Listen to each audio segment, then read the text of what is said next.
Hey guys, I'm back. It's been a while ago, but I'm back with this new tutorial. Um, I made a Flume kind of beat with groovy bassline, offbeat plugs, and all that stuff.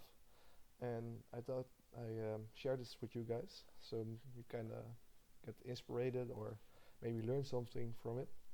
Um, yeah, I was just gonna play it for you.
So for this track, I started with the drums. I normally start with the synthesizer or a melody or anything.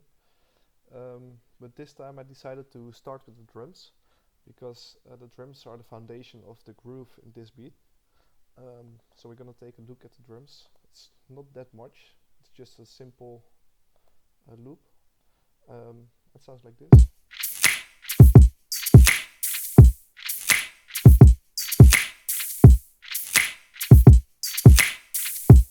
And yeah, it's just a really simple kick pattern. Um,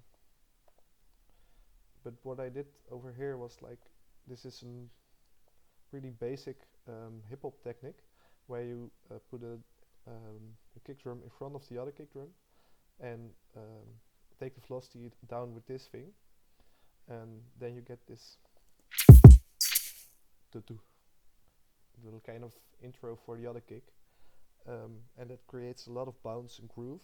Um, and I take a lot of offbeat segments, and that's just all by ear. Like you can, you have to hear what sounds good with the groove, and then I took this snare.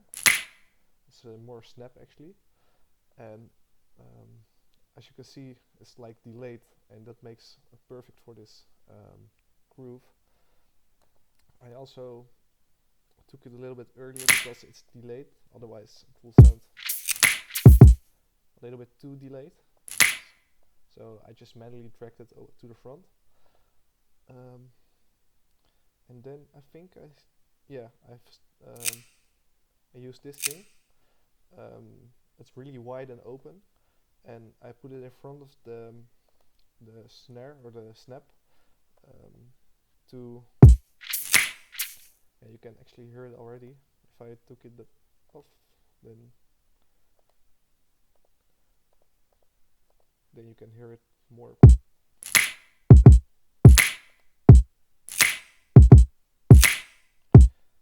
It just creates a little bit more texture to the snap. So yeah, that also adds to the groove. And then I think I use this shaker over here, and this is also a little bit off beat, or no, this is on beat, but I delayed it. I think in the oh no, this one is on beat.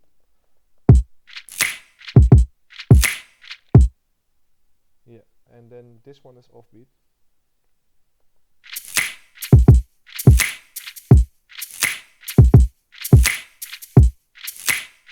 And I also played a lot with the velocities over here.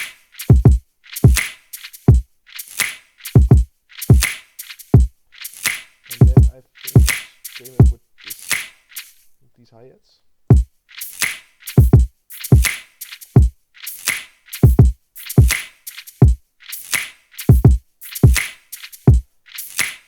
And I also used the velocity over here. And as you can see, this all off beat, like just to create that extra groove. And also this one.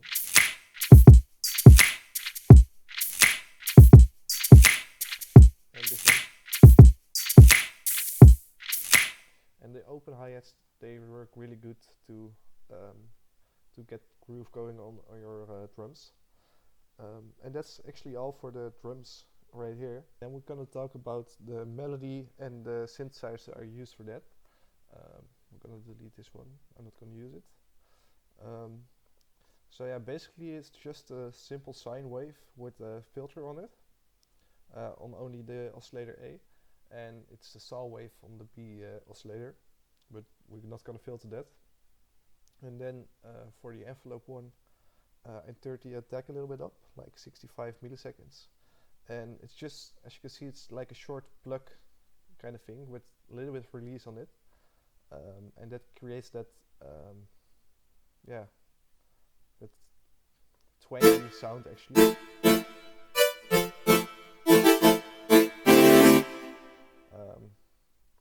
And further on, it's not that much actually. I used some effects, hyperdimension. Let's see if I take all these effects off, what's gonna happen.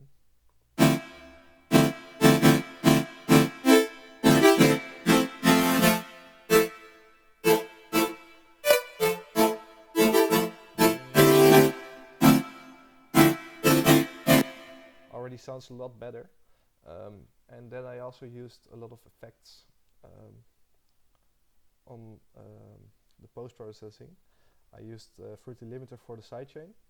And how I do that is I've got my kick in channel 1, and I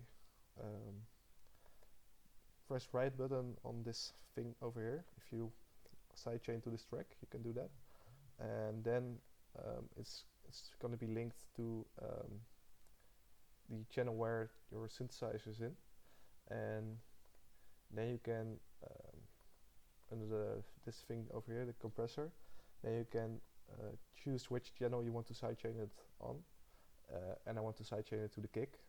So now I sidechain it to the kick, and then you can play with the threshold and the ratio, and maybe with the knee if you want, but I didn't use it for this one.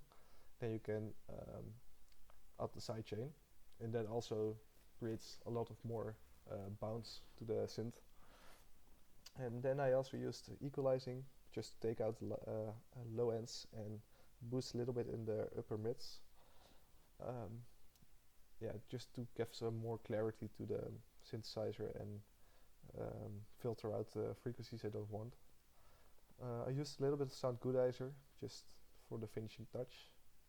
And the Fruity Stereo Enhancer is a super cool plugin. Let's see how it sounds without it.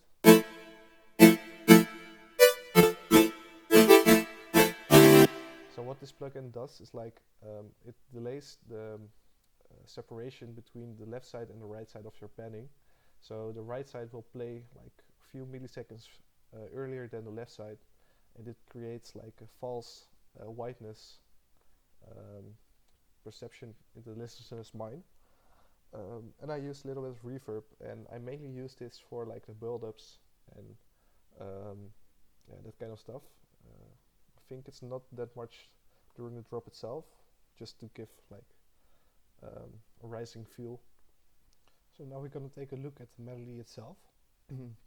I played, as I said, I usually start with the melody, but for this track, because of that particular groove I wanted to get, I start with the drums so I can play this melody over the drums. So I got that loop I made with the drums, and then I made this melody over it. And as you can see, like I used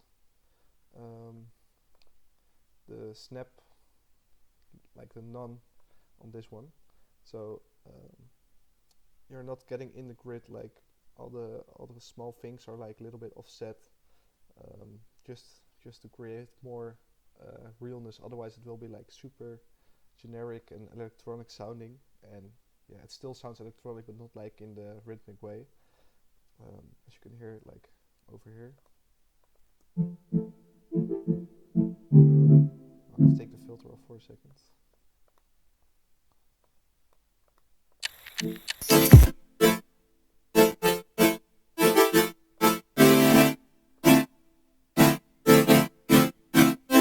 And also you can play a lot with the length of the notes, like if I make this shortest rest, then it will sound super weird. It's possible, but this just creates more more extras to the melody, and like that you can play with a lot of things in the piano roll itself. And as you can see, I tried to maintain the same groove throughout the chords, like always on that second part of the bar, and then in the end it's always on the same place with these chords. So it's arrhythmic, but it's still a little bit rhythmic, like it returns, the groove pattern returns, so, and that creates that head nod effect. Yeah, so that's basically it for the melody. It's just two chords switching up a little bit, like with extra few notes. But for the one, it's more about the rhythmics than really the melody itself. So yeah, that's basically it. And after that, I started with the bassline, and the bassline I got over here.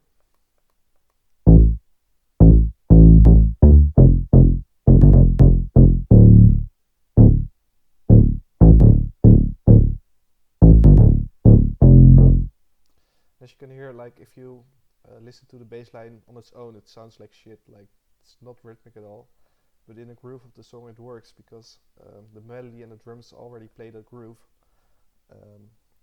And so what I did was, like, I made this a bassline underneath the normal chords I got over here, the intro chords I just talked about. But yeah, so that follows the same groove as that melody and the drums. And also the bass line is formed over like just the normal bass notes of the chord itself, and like all these little things in between are just like yeah, I just put them there because I heard it in my head. Like you just can follow the melody a little bit with your bass line, which creates more groove eventually. And I just used the preset for the bass line, like it's something above from Stereo Beats, I guess. The bass Marlow, a super good a preset pack, and of course I tweaked it a little bit to fit it in this particular beat, and I also used some post-processing on it. And the post-processing is again sidechain, like I just taught you with the Siren. A little bit of equalizing, like I don't want the high frequencies in this, because that will be muddy with the other synthesizer. And I also used a little bit of Synthesizer. And I think I used the compressor on Serum itself. or yeah, I use the compressor over here just to give a little bit more boost in the bass, so it will really stand out in the mix. And that's basically it for this beat. Like that's the just the basic structure. That's where I started with. Like a lot of songs like this particular genre don't use a lot of song structuring. Like they have an intro most of the time, but the drop and like parts further on are just really filled in a creative way. It's not like a straight structure you can use. Like in pop songs, you have a intro, just the verse, and like so on, like the bridge and all the stuff. But this is more. These songs are more created in like a creative way, where you can follow, like your own, like your own way. You don't have to obey any rules. Like, and that's what I like about this genre in particular. Like, you can do whatever you want. So this song is also not structured in a particular way. It's just how I felt. Like, oh, here I want to have a break or anything. It's all possible. And so for the intro, just like a small intro with the melody playing one time, and then we're going over to like the drums. And this intro, I made this intro with a riser, like a reverse crash, this ticking clock, final sounds, like final crackle, and it's filtered a little bit, like it's not all the high frequencies, otherwise it will be too much in your face final. And just an ambience loop. And these small things, they can add so much more texture and like so much more depth into your intros. Otherwise, it will be sounding super empty, and yeah, I don't like that. And so for the drop itself, or like the drop, it's not really a drop, but I use this perk, like this cowbell, on the place where the snare used to hit, like where it should hit, and that initiates like the drop, so the listener knows something is coming. And for some automation clips, I used like the reverb to like in the beginning it sounds far away, with a lot of reverb and the filter on it, and then I slowly let the filter come in, or like come out actually, and the reverb go away. And I just use this breathing, like over here, like a breathe in, breathe out, on the groove of the track, like on the snares most of the time, or like a little bit in front of the snares. So that snare is like just a trigger point for those breaths, breaths.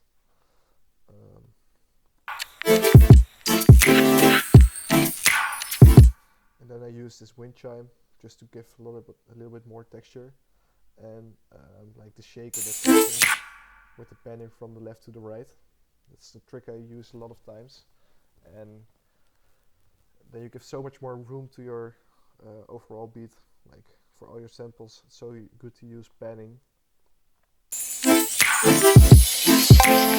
Then again the cowbell, and then I start with the bass line, and I start with this little sample I used from a Tennyson pack. And so you can play a lot with those samples to give some more groove in your tracks. And over here, this is a trick I use a lot of times to only, like, I only played the bass and the plug. Oh yeah, I'm gonna use a lead over here, and it's just a simple lead, and it plays a melody over the chords.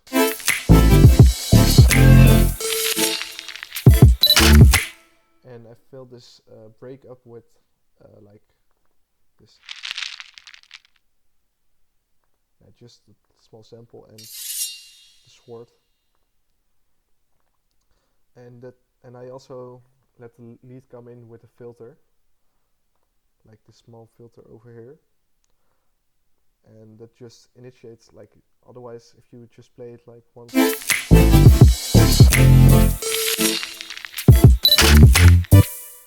it's gonna like so abrupt. This gives a little bit more intro to that lead.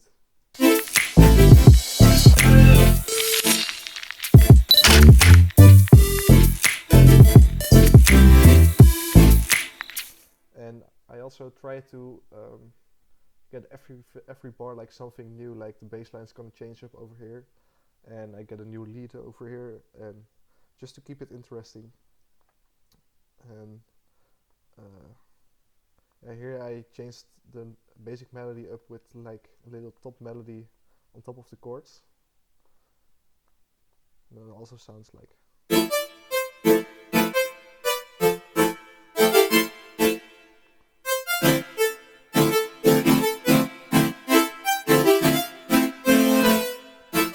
And it's all experimenting, like just there to be like a little bit out of the box.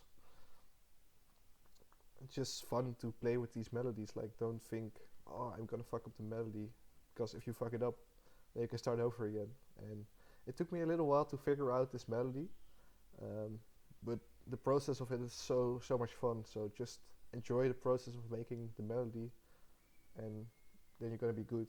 Like, it's the most fun part of making music, in my opinion. Like, getting good melodies, and it's just so much fun. And yeah, here I let another lead come in, so every bar is like something new.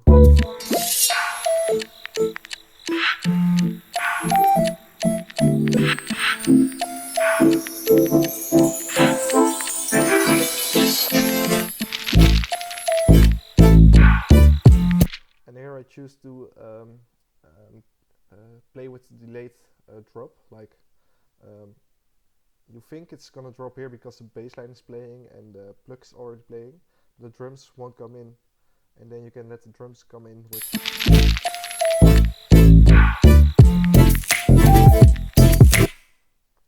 And that's also a fun thing to play around with, like those little breaks in particular things. I also used over here, like the lead already started over there, but I choose to get that note away.